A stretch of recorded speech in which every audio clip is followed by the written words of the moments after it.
Okay, so before I even get into this, masculine and feminine does not mean men and women. This is different. I have masculine and feminine traits. You have masculine and feminine traits. My girlfriend has masculine and feminine traits. There's nothing wrong with that. It's just human. I'm talking about two different sides of who we are.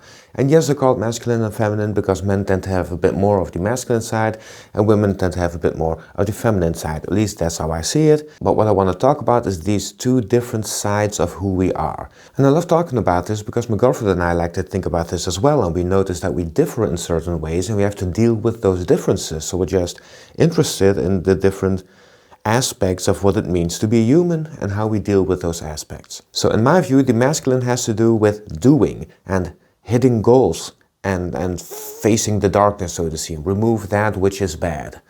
Whereas the feminine side has to do with feeling instead of doing, and not just hitting the goal, but mostly with seeing which goal is actually worth it, and you could say seeking the light. So not so much get rid of what's bad, but more to go towards what's good. Now, these are two different effects. Obviously, they both occur within each human being, but this is what I would call feminine and masculine. Now, for as far as I can see, feminism has kind of pushed society to be more masculine. Because instead of feminism being what let's embrace the feminine, it was more about we can be masculine as well. And so we all were pushed towards a bit more of a masculine mode of being, or at least women were. And then in the dynamic between men and women, men have had to step aside a bit and therefore become a bit more feminine. But then I want to focus on that aspect of feminism which has pushed women to be a bit more masculine. And there's nothing wrong with that. Again, women are not one-on-one pure femininity and men are not one-on-one pure masculinity. We all have both traits, but the masculine side of women was being promoted or was being stimulated a bit more, or a lot more actually. Now, what does this do? This meant that women were pushed to do more, that to work, to be a part of the workforce, for example, to be more involved with the doing aspect of society and be less involved with the feeling aspect of society. See, this is why they always said behind every great man there's a great woman. It's not about the behind thing.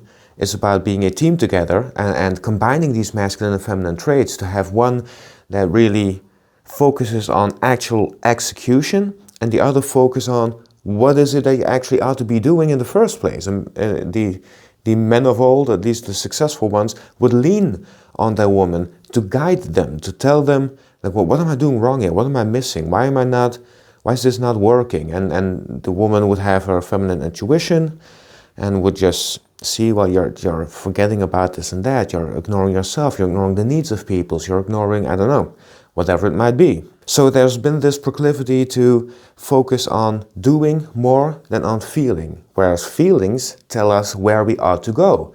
So again, this is not about men or women. I have feelings as well. My feeling tells me what I ought to be doing, and then there's this side of me that actually helps me to get to the point where I actually start doing it, like this YouTube channel, for example. So feelings give us direction, but feelings are different than emotions, at least in my view. Emotions come from the wounded child within you. And when you're emotional, you tend to, at least the feeling tells you, to point the finger. It's like, you frustrated me, or you made me angry, or this thing sucks in any kind of way. It's a mentality of bad guy and victim, or bad woman and victim. It's not about gender. So what happens when you are less involved with your feelings, with your, well, some people would say higher self, I like to say deeper self, but whatever.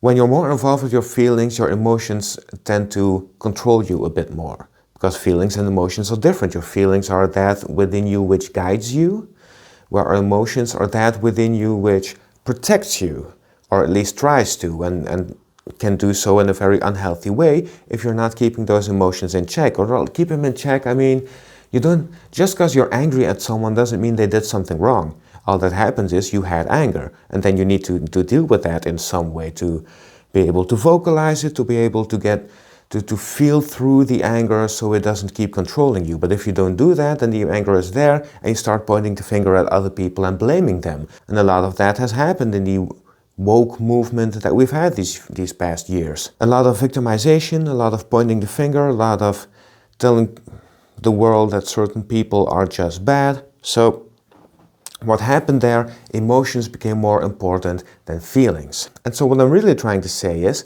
yes, all of this happened and this was good for a reason, because losing something tells you why it's so worthwhile and why we need it. So this was necessary, apparently, because otherwise we wouldn't have lost it. If we had known how important this was, we would have never lost it. We would have kept it. But we didn't know how important it was, so we did lose it, and now we have to deal with it.